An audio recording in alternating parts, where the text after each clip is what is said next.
Hey, coucou tout le monde, c'est Naïs, je suis ravie de vous retrouver pour cette nouvelle vidéo. On se retrouve aujourd'hui, alors je filme ce petit passage en août, puisque j'ai été super maladroite, je sais pas ce que j'ai foutu, mais en gros j'ai effacé mon premier rush. Voilà, je sais pas du tout, comment j'ai fait. Voilà, une inattention sans doute. En tout cas, voilà, en commençant le montage, je me suis dit que, je me suis rendu compte que j'avais le rush 2 et le rush 3, mais voilà, il manque le début. Donc je vous refais une petite intro. On se retrouve aujourd'hui du coup pour un vlog, le vlog du mois de juillet que j'avais commencé en juin. Très honnêtement, j'avais commencé à filmer le soir où j'ai filmé mon bilan de mi-année.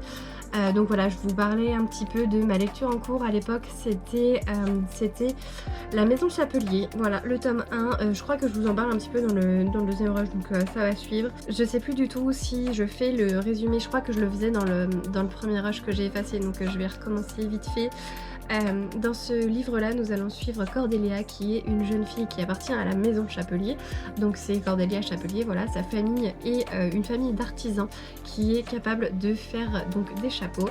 Et nous sommes dans un univers, nous sommes dans le Londres des années, il y a encore la royauté, donc avant la Révolution française en tout cas, donc 1700 quelque chose je dirais, ou 1600 quelque chose par là. Et du coup il y a diverses familles qui sont artisanes et qui vont toutes avoir une spécialité. Donc on va avoir les chapeliers, les gantiers, les bottiers, les horlogers, et il m'en manque un, les capiers. Enfin bref, ceux qui font des capes, mais du coup c'est pas les capiers, les tisserands, je ne sais plus. Bref, c'est pas très grave. Et donc dans cet univers-là, les objets, en tout cas créés par les artisans, sont magiques puisque les artisans utilisent des ingrédients qui ont des propriétés, et du coup les personnes qui font commande à ces artisans-là peuvent demander à ce que le vêtement ait une influence sur eux. Par exemple, moi j'arrive pas du tout à me concentrer, et je pourrais demander un chapeau de concentration. Voilà, et ça m'aiderait dans la vie de tous les jours, je pense. C'est pas mon chéri qui dirait le contraire. Bref. Et en fait, pourquoi on va suivre cette jeune fille? Eh bien tout simplement parce que son père va disparaître du jour au lendemain. En fait, il est censé avoir eu un accident de bateau. Sauf que elle est la seule à ne pas y croire. Elle est persuadée que son père est toujours vivant, alors que tout le monde lui dit le contraire. Et eh bien nous allons suivre cette jeune fille se démener pour essayer de partir à la recherche de son père. Sauf que bien entendu, vous vous en doutez, l'aventure prend le dessus et va passer en priorité pour elle. Donc voilà, elle va être assez vite déroutée de son plan original. Et la recherche de son père va passer en second plan. Je pense que je vous donne mon avis final dans le rush numéro 2. Donc voilà, je m'arrête ici pour la maison des chapeliers. Voilà.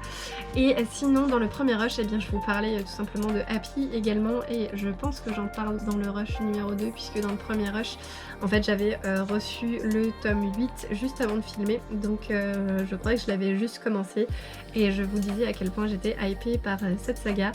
C'est toujours le cas, hein, même très longtemps après je l'ai fini, elle me reste bien en tête, et je pense que c'est un beau coup de cœur pour cette série-là.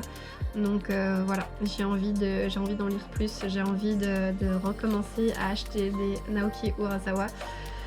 Voilà, c'était un très très gros coup de cœur, ça m'a mis sur le cul, et voilà, je me retiens de ne pas les relire en fait, tout simplement. Voilà, sur ce, je pense que c'est une introduction suffisamment longue. Je vous laisse, je retourne à mon montage, et puis je vous souhaite un très bon visionnage. À tout de suite, ciao.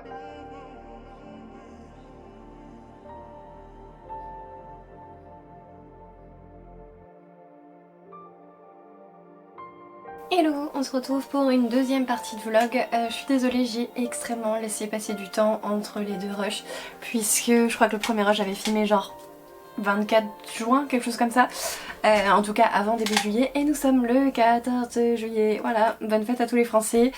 Ouais, en ce moment pas tellement le temps, c'est un peu le rush tout le temps. J'espère que ça va se calmer, au mois d'août on a des vacances. Ouais, donc pas mal de boulot, puis avec Anissé, tout ça, le soir, c'est pas forcément facile. Et moi j'aime bien filmer quand je suis toute seule, alors toute seule, oui et non, parce que forcément il y a souvent Anissé à la maison, mais en tout cas là par exemple il dort, donc, et mon chéri est il travaille aujourd'hui, il est sur site, donc j'ai la maison pour presque moi toute seule. Plus les animaux, plus Anissé qui dort du coup, mais bon bref. Du coup c'est pas facile de trouver des moments où je suis vraiment disposée à filmer, donc voilà. Et puis de temps en temps, les tâches ménagères passent par-dessus, on est d'accord. Quand j'ai un retard monstre sur le pliage de linge, etc. Et bah du coup, bah je filme pas, tout simplement. Bref, la pseudo-intro la plus pourrie du monde.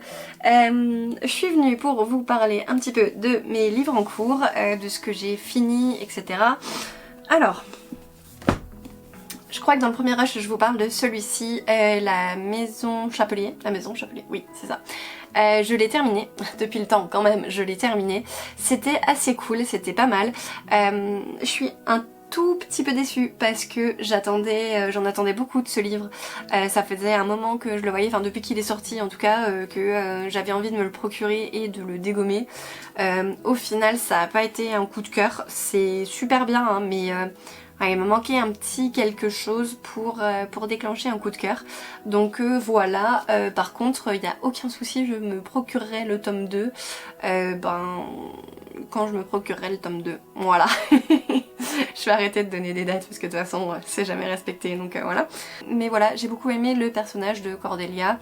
Elle est assez espiègle, en même temps assez réfléchie. Bon, il y a quelques petits éléments où clairement enfin c'est de la jeunesse, donc on le voit venir gros comme une montagne et au final bah forcément on a raison. Donc il y a quelques petits éléments de l'enquête qui font que voilà, c'est surtout destiné à un public enfant, mais moi j'adore lire de la jeunesse de toute façon parce que c'est simple en fait, hein, on peut presque déposer le cerveau et bah voilà, en fait le livre défile tout seul. Ça dépend, pas pour tous, mais bref. Tout ça pour dire que, effectivement, j'ai beaucoup aimé, mais ce sera pas un coup de cœur. Voilà. Je crois que je vous ai déjà fait le résumé dans la partie précédente, donc je ne vais pas le refaire. Et au pire, si je vois au montage que je l'ai pas fait, bah je vous mettrai un lien, genre livre addict ou ce genre de truc pour que vous alliez voir le résumé. Ok, ça c'est fait. Je crois que je vous ai pas parlé... Ça va être un vlog Happy. Je vous ai pas parlé de Happy. Enfin si, je vous en ai parlé, mais en vous disant ouais, faut que je me dépêche de finir de filmer parce qu'il faut que j'y retourne et j'ai un tome de Happy qui m'attend quand même. Enfin j'ai un date avec Miyuki quoi. Du coup je vous avais aussi dit que j'avais acheté tous les tomes jusqu'au 15. Et bien j'ai lu jusqu'au 15. Voilà, j'ai terminé genre le 3 ou 4 juillet. J'ai terminé la série dans ces eaux-là. Et depuis je suis un peu en dépression mangasienne. Depuis j'ai essayé de reprendre un petit peu Bakemonogatari. Ça le fait, mais je sais pas. Et sinon, j'ai commencé une autre série du coup que je pourrais vous montrer juste après. On va terminer sur Happy, comme ça je vous en parlerai plus jamais et j'arrêterai de vous saouler avec ça, clairement. Lisez Happy, c'est trop bien. En fait, j'ai retrouvé tout ce que j'aimais dans Naoki Urasawa puisque j'ai déjà lu Monster de lui et c'est une série fleuve où il se passe... alors Happy est encore plus longue que Monster hein, parce qu'on est... Monster qui sont juste là. Parce qu'on est aussi sur du format un peu double. Je crois que Monster c'est 1.5. Un tome égale 1,5 tome ou 2 tomes, je sais plus, bref. Mais en tout cas, voilà, on est sur des tomes assez balèzes, assez condensés, hein, si je prends... n'importe quel manga normal à côté, vous voyez clairement la différence d'épaisseur. Je vais retrouver mes mots, merci. Hop. Du coup, voilà, donc c'est des tomes assez condensés, mais ça se bouffe, enfin clairement, j'en prends un, j'ai pas envie de le poser avant d'avoir fini quoi, et même en ayant fini, bah en fait, quasiment chacun des chapitres, il y a une sorte de mini cliffhanger à l'intérieur, donc enfin juste à la fin, il y a une sorte de mini cliffhanger, donc même à la fin du tome, en fait, on a envie d'en avoir plus. Au niveau de la conclusion, je suis déçue parce que forcément j'avais pas envie de quitter les personnages. Il y a quelques éléments qui sont très très prévisibles, mais en même temps, voilà, ça pouvait pas finir autrement. Je n'aurais voulu un peu plus. Il y a une espèce de mini épilogue à la fin, le dernier chapitre, c'est genre je crois 1 an plus tard, un truc comme ça. Donc on retrouve un petit peu nos personnages, on regarde n'importe quoi, on est témoin un peu de leur évolution après toute cette histoire de dette et compagnie. Et c'est vrai que il m'a manqué un truc. Il m'a manqué un truc, mais bon, j'ai pas envie de vous spoiler non plus, puisque bah voilà, c'est... faut se taper les 15 tomes et il faut lire cette série. Clairement, si en m'écoutant parler, vous me dites ouais non mais de toute façon ça va, le tennis c'est bon quoi, enfin le sport... Et ben en fait on se prend au jeu mais direct. Alors moi clairement je suis le genre de nana qui regarde le tennis quand il y a Roland Garros, qui suit pas vraiment plus que ça dans l'année. Je suivais beaucoup plus quand j'étais plus jeune, mais là c'est clair qu'avec avec la vie en général, les autres sports qu'il faut suivre, les séries, tout ça, les livres, machin, j'ai plus le temps. Donc clairement je ne suis absolument plus le tennis depuis très longtemps. Je crois que genre la dernière fois que j'ai regardé un match, c'était même pas cette année pour Roland Garros, c'était l'année dernière, où j'ai dû regarder la finale de Roland Garros, mais voilà. Et en fait on s'y prend complètement au jeu et de temps en temps on voit des matchs mais c'est pas tout le temps. Alors clairement au début on se bouffe des matchs parce que c'est l'activité principale de Miyuki, donc voilà on se tape les matchs, les entraînements etc, la prépa physique et tout, mais plus ça avance et plus il y a certains matchs où voilà en fait on nous donne juste le résultat et puis bah les matchs c'est un peu comme un scénario de shonen où voilà il se passe des trucs et puis on s'arrête en plein milieu en mode oh bah c'est foutu, ce match là il va être perdu, et puis 5 non pas 5, j'allais dire 5 chapitres mais non en fait 5 pages après retournant de situation, en fait le personnage qui était trop dans la misère il a gagné, enfin voilà, il y a des trucs un peu comme ça qui se passent, donc c'est pas... Clairement, il y a tellement de choses, de relations entre les personnages, il y a tellement d'enjeux avec cette histoire de dette, avec les espèces de yakuza, ce genre de trucs, que si vous ce qui vous freine c'est juste le tennis, essayez au moins le tome 1 pour voir si ça peut vous plaire ou pas, parce que clairement c'est pas 100% une série de tennis. Et moi ce que j'ai adoré là-dedans, ce que je voulais vous dire que je viens de repenser, c'est ce que j'ai adoré, c'est que Miyuki c'est tellement une héroïne qui est impopulaire. En fait, elle a pas le choix, elle doit rembourser la dette de son frère, donc... Désolée, avec la clim, je suis un peu... chaud-froid, je suis un peu malade. Donc elle doit absolument rembourser la dette de son frère, parce que sinon, bah, sa famille... voilà. Donc elle doit absolument gagner des matchs, elle doit passer professionnelle au tennis, elle doit gagner sa vie, elle doit récupérer de l'argent, faire des tournois, gagner des tournois, histoire d'avoir un petit pécule financier qu'elle va redonner tout de suite à ses créanciers. Et du coup tous les moyens sont bons pour qu'elle gagne. Alors elle, c'est pas spécialement sa mentalité, mais il faut qu'elle gagne, et du coup il y a des gens qui vont la prendre un peu sous son aile parce que histoire de clan, de revanche, etc. Et ils vont vouloir que Miyuki elle gagne pour leurs propres intérêts personnels, sauf que eux ils s'en foutent complètement de Miyuki, donc bah voilà ils vont lui apprendre des trucs qui sont pas très fair-play, ce genre de choses, et du coup c'est une héroïne, à chaque fois qu'elle rentre sur le court, elle se fait huer. Et c'est génial, franchement on est vraiment avec un personnage que personnellement moi j'adore, mais tout le monde la déteste.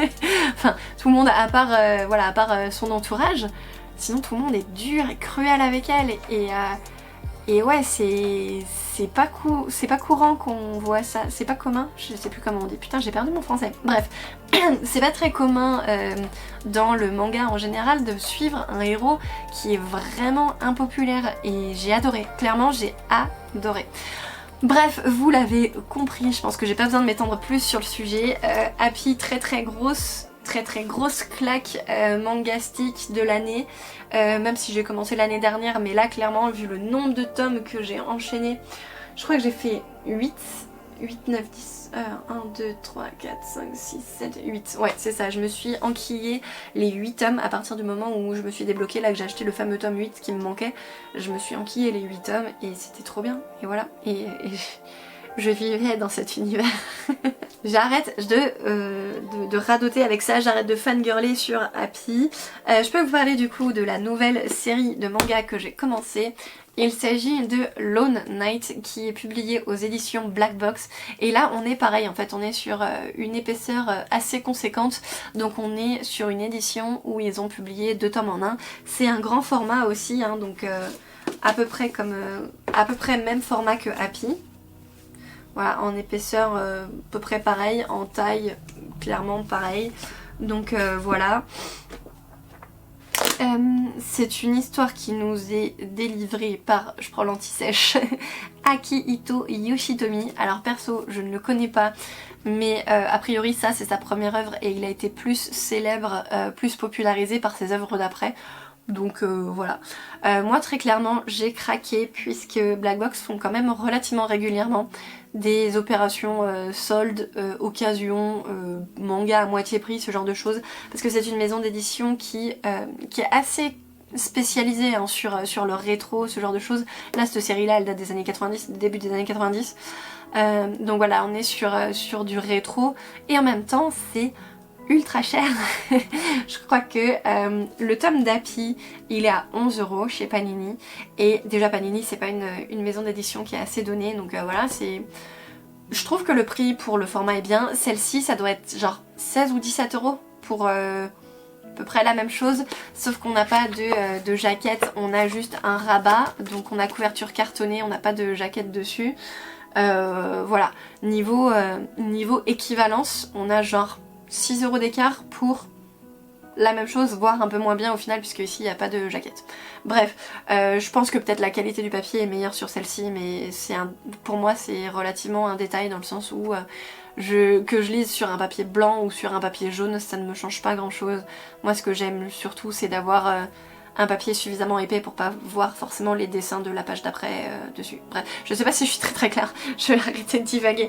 Voilà, donc Lone Knight, ça va nous parler, donc avec mon nez bouché, je ne prononce pas très bien, mais lone, du coup, c'est le mot anglais pour location. Voilà, c'est un chevalier qui... donc pareil, Knight, c'est pas la nuit, c'est le chevalier, hein. Désolée, je me fatigue toute seule. Bref, donc le titre on peut littéralement le traduire par chevalier alloué, voilà, puisqu'on va repartir dans une histoire de dette magistrale. Notre héros qui s'appelle Might a contracté une dette auprès d'un créancier et il faut qu'il la rembourse. Donc lui tout ce qu'il sait faire c'est un chevalier, voilà, c'est d'aller détruire des bestioles, ce genre de choses. Donc il propose ses services, c'est un chevalier ambulant et il propose ses services afin d'être rémunéré en conséquence et pouvoir rembourser petit à petit sa dette. Forcément ça se passe pas comme prévu et au final, là j'en suis dans le tome 2. Hop là. Voilà, j'en suis donc au début du tome 2 et il a toujours pas remboursé un centime quoi. Je pense pas que ce soit vraiment un gros spoil de vous dire ça. Puisque de toute façon c'est un peu un espèce de running gag quoi, c'est le contexte.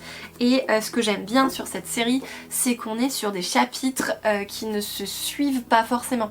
En fait on est comme je vous disais avec cette structure là de chevalier errant qui se fait rémunérer pour quelconque service donné, et bien on va pas suivre vraiment alors tel jour il se passe ça, le lendemain il se passe ça, là sur le lendemain il se passe ça, voilà. C'est vraiment des mini-histoires qui se tiennent sur un chapitre.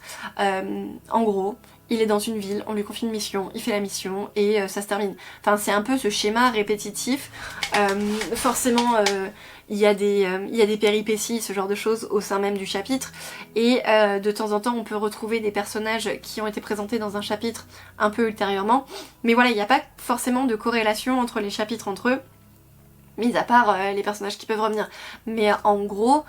là vous me dites si ça se trouve le premier chapitre c'est celui qui se passe en dernier chronologiquement, bah ça me choquerait pas puisque c'est tout à fait possible en fait. Voilà.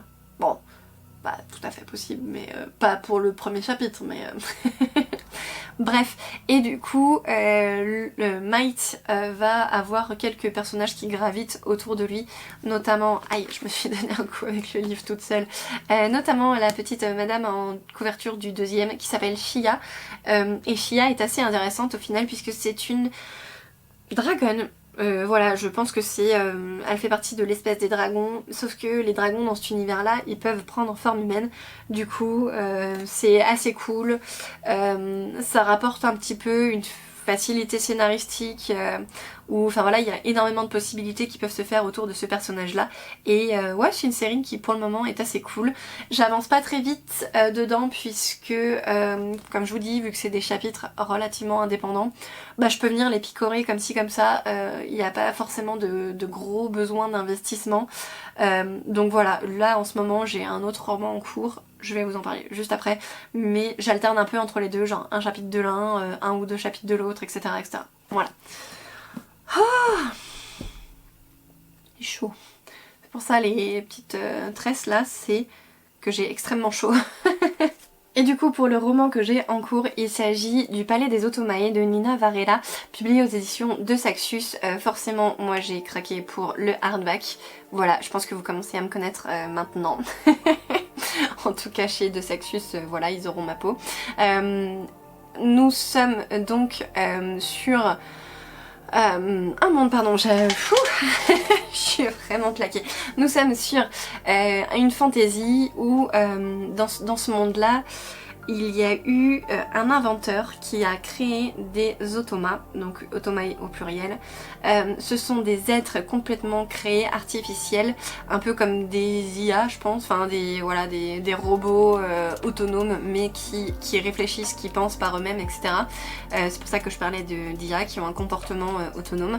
Et du coup, il y a eu une guerre dans le passé pour une guerre des espèces en fait, pour savoir qui devait diriger l'autre, puisque bah, par défaut c'était les humains, vu que les humains ont créé les automas, et vu que les humains ont créé les automae, bah, au départ c'était les humains qui avaient l'ascendant sur ce peuple là, et au final, au fur et à mesure du temps qui passe, les automae ont commencé à challenger un peu cet état de fait.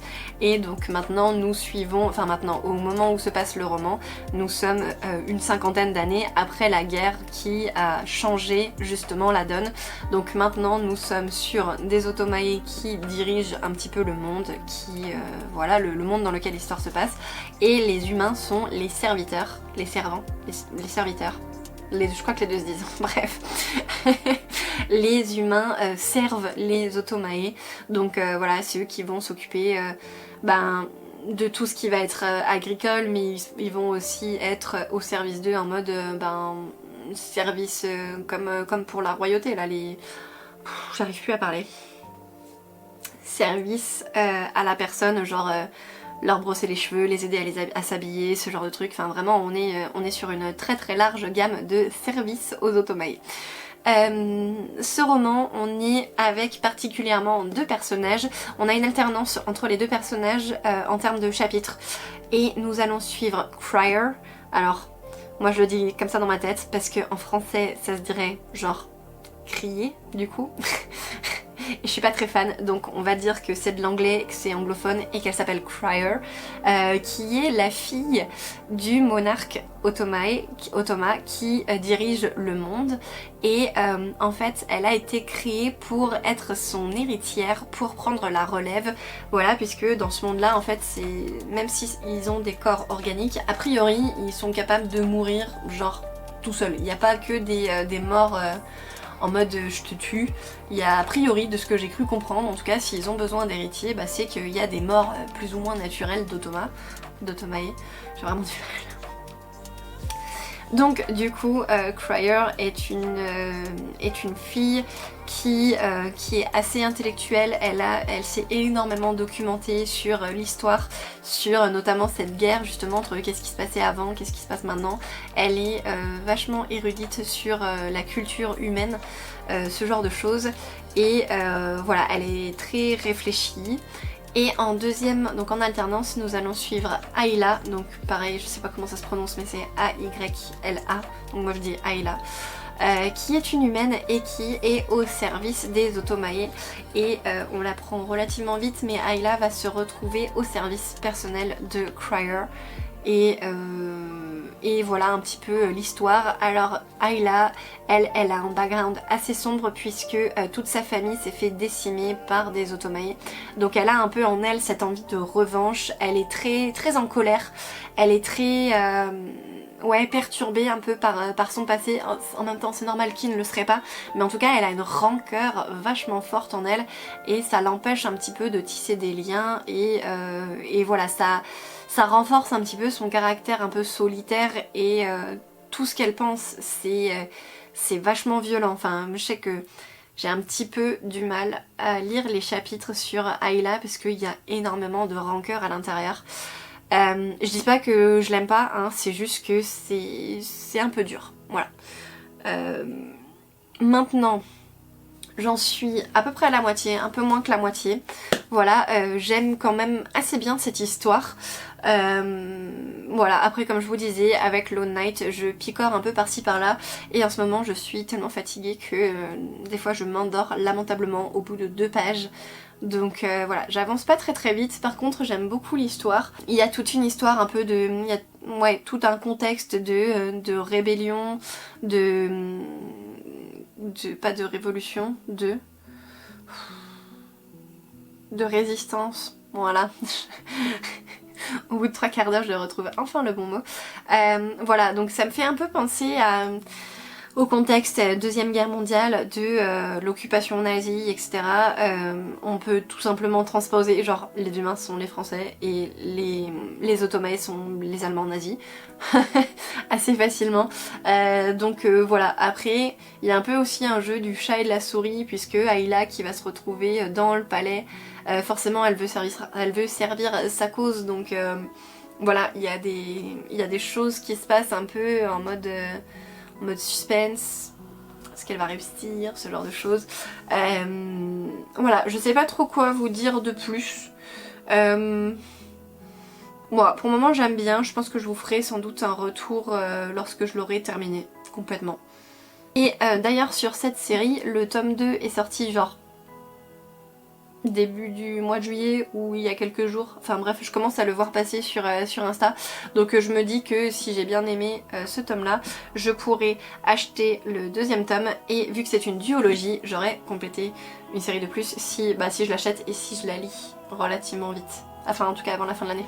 Donc ça pourrait être pas mal pour mon auto-challenge de finir, je crois que j'avais mis 5, finir 5 sagas. On va passer vite fait à mes derniers achats. Alors vraiment c'est les tout derniers et je les ai fait courant juin, en tout cas je les ai reçus en juin. Je les ai fait sur Vinted, j'ai trouvé Vinted. J'ai trouvé une vendeuse qui vendait les 3 tomes, donc enfin les 3 bouquins, donc voilà, j'ai pris les 3, je crois que j'en ai eu genre pour 35 € les 3.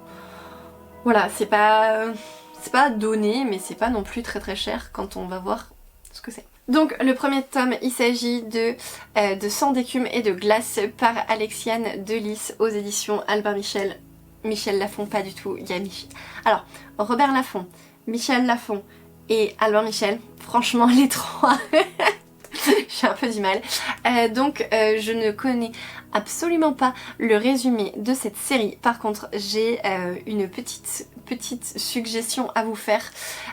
J'ai j'ai trouvé récemment une nouvelle chaîne YouTube qui est...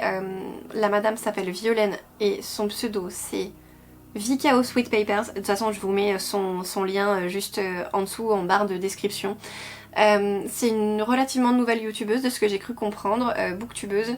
En tout cas elle a pas énormément de vidéos sur sa chaîne, donc elle a dû commencer il y a pas si longtemps que ça, et j'adore ses vidéos en fait, elles sont trop cool, je trouve que l'esthétique est trop belle, j'adore sa bibliothèque, donc voilà, elle en parle relativement souvent, donc je me suis dit en fait vas-y, ce tome là est pas trop cher dans un dressing où tu as envie de prendre 2 autres livres, donc prends le premier tome et puis tu verras bien si Violaine a des bons goûts ou pas, voilà, très clairement, donc clairement un achat à cause de Booktube.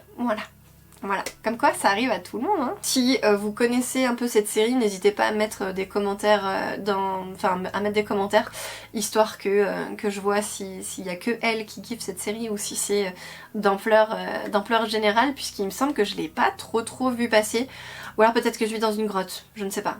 Mais en tout cas voilà, si vous avez lu cette saga, n'hésitez pas à me faire des retours. Ensuite j'ai pris Les Chevaliers de Sombre Cœur, Sombre Lune, Sombre Cœur, voilà, de Laure et Eve chez De Saxus, en hardback aussi.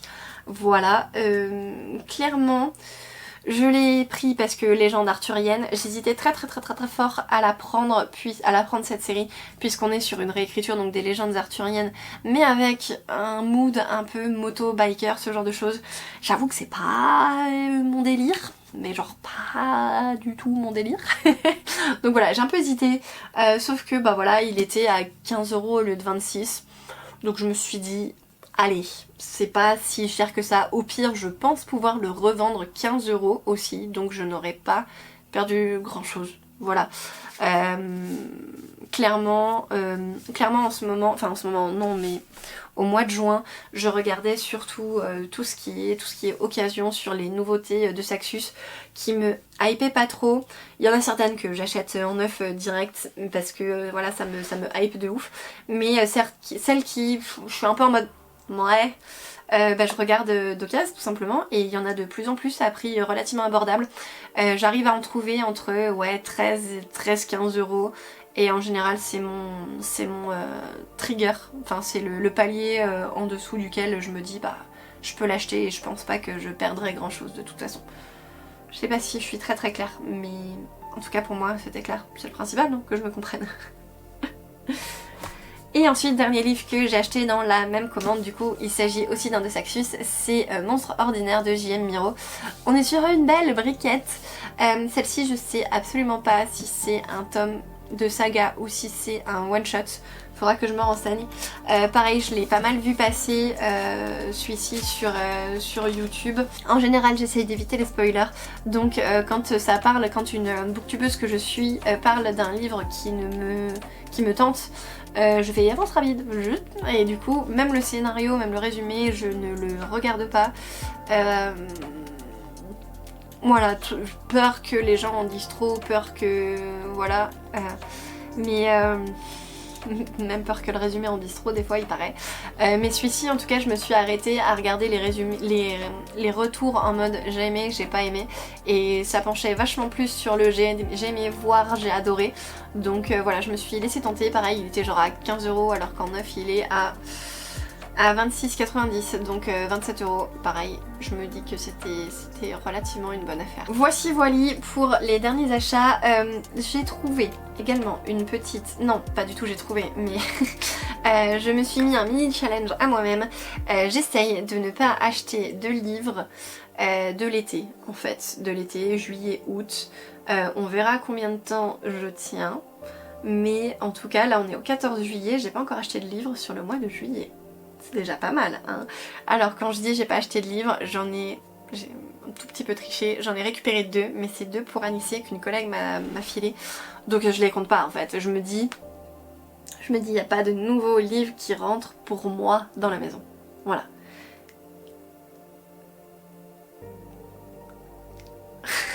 Vous avez vu ce regard un peu perdu dans le vide? Si, en fait j'ai acheté 2 livres, mais c'est 2 livres pour le boulot, c'est 2 livres pro, donc je pense pas que ça va vous... Bref, vous intéresser de regarder ça.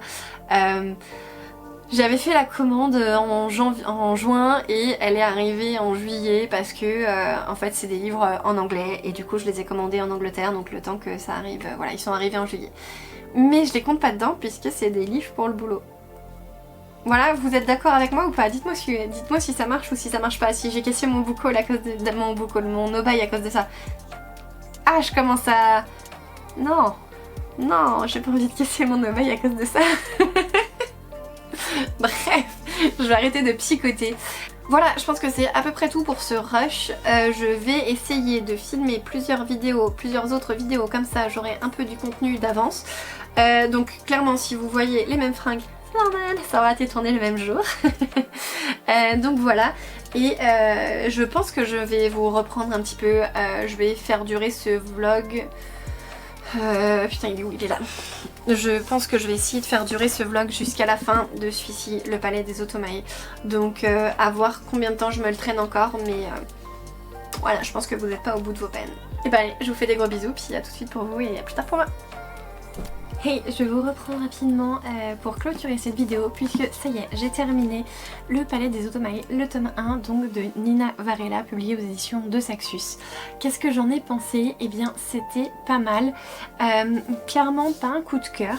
Par contre à un moment, peut-être vers la moitié, les choses ont commencé à vraiment s'accélérer et j'ai été un peu plus prise à l'intérieur. Donc vraiment j'avais beaucoup cette histoire en tête. Et tout simplement je l'ai pas enchaîné puisque grosse fatigue le soir où je lisais un chapitre et j'étais explosée. Il fallait que je lutte pour arriver déjà à la fin du chapitre pour pas que mes yeux se ferment, mais c'était pas à cause du livre, c'était tout simplement à cause de mon état de fatigue général.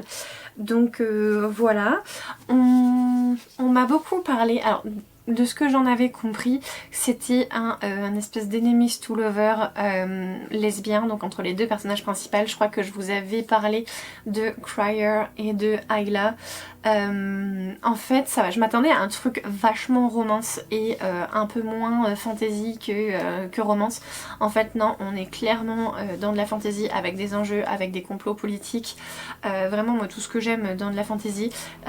Clairement, je trouve qu'on est vraiment en young adulte, hein, puisque les complots et les stratégies politiques, ça va pas casser trois pattes à un canard non plus. Mais voilà, bon, détente, c'est assez sympa. Qu'est-ce qui m'a manqué? Peut-être un peu de régularité dans le rythme au final, puisque comme je vous disais, au bout d'un moment j'ai commencé vraiment à enchaîner et si j'avais eu ce côté vraiment très réactif depuis le début, ça aurait pu être une bien meilleure lecture. Tant pis, c'est comme ça, c'est pas très grave. Je lirai quand même le tome 2 de toute façon qui a dû sortir là au début du mois de juillet. Par contre, vu que j'ai pas encore cassé mon book haul, non pas du tout, toujours pas, mon no-buy de mois de juillet et que nous sommes déjà le 20 et quelques, on est combien? Nous sommes le 23. Nous sommes le 23 et je n'ai toujours pas cassé mon no-buy. Donc je vais pas l'acheter ce mois-ci. Hein. On verra le mois prochain, voire à la rentrée en septembre, si je l'achète ou pas. Enfin, clairement je vais l'acheter, mais on verra quand. Et là ça vous éblouit. Là, voilà. On voit mon bureau, donc autant que j'en profite, non? Voilà, sinon quoi d'autre? J'ai pas terminé encore le tome 2 de Lone Knight, je l'ai pas repris, il est en bas, j'en ai lu quelques chapitres supplémentaires, par contre ouais j'ai pas le... Ça se lit bien, mais comme je vous disais, en fait il n'y a pas vraiment de suite dans l'histoire. C'est des chapitres un peu ponctuels et du coup on peut venir le picorer de temps en temps, donc voilà, j'ai pas ce côté très addictif comme je pourrais l'avoir sur une série de manga.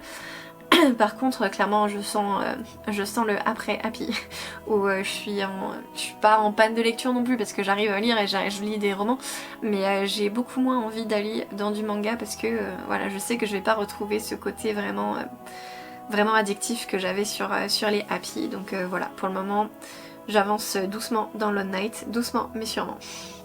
J'espère quand même terminer le tome 2 avant la fin du mois, comme ça je pourrais le noter dans mon carnet pour le mois de juillet.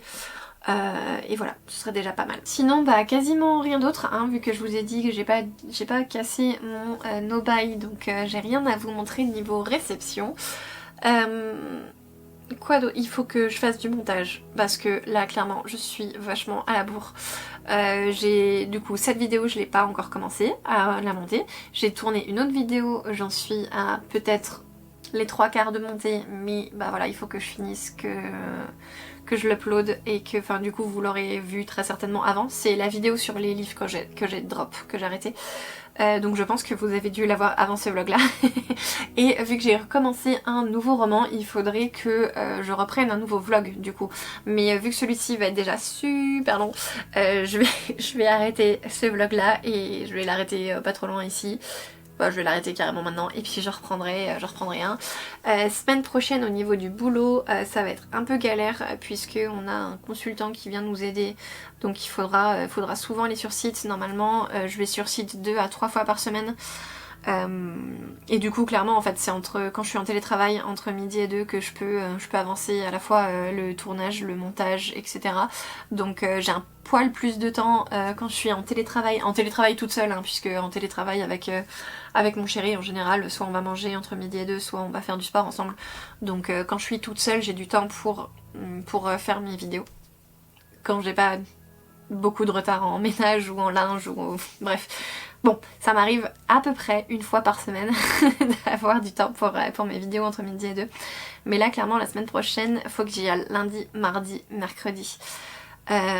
Jeudi et bah, peut-être vendredi, ça dépendra de comment ça s'agence, mais voilà, le vendredi en général c'est le jour où on est en télétravail avec mon chéri, tous les deux, donc si on est en télétravail, je pense pas que je pourrais avancer, donc il faut que je me taise et que j'aille faire mon montage. Voilà, n'hésitez pas en tout cas si vous avez déjà lu vous le tome 2 donc du Palais des Automaïs, je crois que c'est Cœur de fer, j'allais dire Cœur de pierre mais non, Cœur de fer. N'hésitez pas à me faire vos retours, savoir si il est bien ou pas par rapport au premier, est-ce qu'il est mieux, est-ce qu'il est moins bien. En tout cas là voilà, là où on laisse nos héroïnes, j'ai vachement envie de voir un petit peu ce qu'elles vont faire et voir la terminaison de cette duologie. En plus ça me fera une saga de plus terminée parce que bon pour le moment j'en ai que 2, hein. Je m'étais mis 5, j'en ai que 2 donc il va clairement falloir que je m'active. Voilà, et bien sur ce, je vous laisse tranquille, je vous fais des gros bisous et puis on se retrouve tout bientôt pour une prochaine vidéo. Allez, ciao!